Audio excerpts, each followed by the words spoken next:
ಅಕ್ಕ ಅಕ್ಕ ಯಾರು ಯಾರು? ನಾನು ಅಕ್ಕ, ಗೊತ್ತಾಗ್ಲಿಲ್ವಾ? ಅದೇ ಆಂಟಿ, ಸೊಲ್ಲಾಪುರ ಶಿವನ್ ದೇವಸ್ಥಾನದ ಪೂಜಾರಿ ಮಗಳು. ಅದೇ ನೀವ್ ಇವ್ಳನ್ನ ತುಂಟಿ ತುಂಟಿ ಅಂತ ಕರಿತಿದ್ರಂತಲ್ಲ. ಸುಚಿ ನೀನೇನೆ? ಅಯ್ಯೋ ಎಷ್ಟ್ ದೊಡ್ಡ ಹುಡುಗಿ ಆಗ್ಬಿಟ್ಟಿದ್ಯೆ. ಪರವಾಗಿಲ್ಲ ಅಕ್ಕ, ನನ್ ಹೆಸರು ನೆನ್ಪಿಟ್ಕೊಂಡಿದ್ದೀರಲ್ಲ. ಅದ್ ಸರಿ, ಇದೇನ್ ದಿಢೀರ್ ಅಂತ ಪ್ರತ್ಯಕ್ಷ ಆಗ್ಬಿಟ್ಟಿದ್ದೀರಾ? ನೀವ್ ಈ ಊರಿಗೆ ಬಂದಿದ್ದೀರಾ ಅಂತ ಗೊತ್ತಾಯ್ತು, ನೋಡ್ಕೊಂಡು ಹೋಗೋಣ ಅಂತ ಬಂದೆ. ಅಕ್ಕ, ಅವಳು ಇಲ್ಲೇ ಓದ್ತಾ ಇದ್ದಾಳೆ ಈಗ. ಓಹೋ, ಹಾಸ್ಟೆಲ್ ಇದ್ದಾಳೆ. ಹೌದಾ? ಬಹಳ ದಿವಸದ ಮೇಲೆ ನೋಡಿ ನಿನ್ ತುಂಬಾ ಖುಷಿ ಆಯ್ತು. ಈಗ ಮನೆ ನೋಡ್ಕೊಂಡಿದ್ಯಲ್ಲ, ಆಗಾಗ ಬರ್ತಾ ಇರು. ಆಗಾಗ್ಯಾಕಕ್ಕ, ಇಲ್ಲೇ ಬಂದ್ ಸೆಟ್ಲ್ ಹೋಗ್ಬಿಡ್ತೀನಿ. ಏನಂದೆ?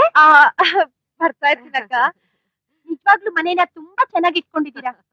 ಇದನ್ ಚೆನ್ನಾಗಿ ಇಟ್ಕೊಳಕೋಸ್ಕರ ಬೆಳಗ್ಗೆಯಿಂದ ಸಾಯಂಕಾಲದವರೆಗೂ ಕ್ಲೀನ್ ಮಾಡಿ ಮಾಡಿ ನನಗಂತೂ ಸುಸ್ತಾಗಿ ಹೋಗಿದೆ. ಈಗ ಹೇಗೂ ಕಾಲೇಜ್ ಒಂದ್ ವಾರ ರಜಾ, ಇವಳು ಇಲ್ಲೇ ಇಟ್ಕೊಂಡ್ಬಿಡಿ, ಮನೇಲಿ ಇದ್ದು ನಿಮ್ಗೆ ಹೆಲ್ಪ್ ಮಾಡ್ತಾಳೆ.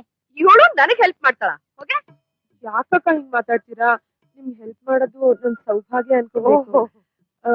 ಆದ್ರೆ ಆದ್ರೆ ನಂಗೆ 6 ಗಂಟೆ ನಂತರ ಕಣ್ ಸ್ವಲ್ಪ ಮಂಜ್ ಮಂಜಾಗಿರುತ್ತೆ, ಸರಿಯಾಗಿ ಕಾಣಿಸಲ್ಲ. 6 ಗಂಟೆ ಮೇಲ್ ತಾನೆ, ಬೆಳಗ್ಗೆಯಿಂದ 6 ಗಂಟೆವರೆಗೂ ಕೆಲಸ ಮಾಡು. 6 ಗಂಟೆ ಮೇಲೆ ಅವ್ರ ಮೈದ್ನ ಬರ್ತಾರೆ, ಎಲ್ಲ ಮಾಡ್ತಾರೆ ಅಲ್ವೇನಕ್ಕ? ಥ್ಯಾಂಕ್ ಯು ಅಕ್ಕ. ನೀವಿನ್ನ ಇಲ್ಲೇ ಇರ್ತೀರಿ?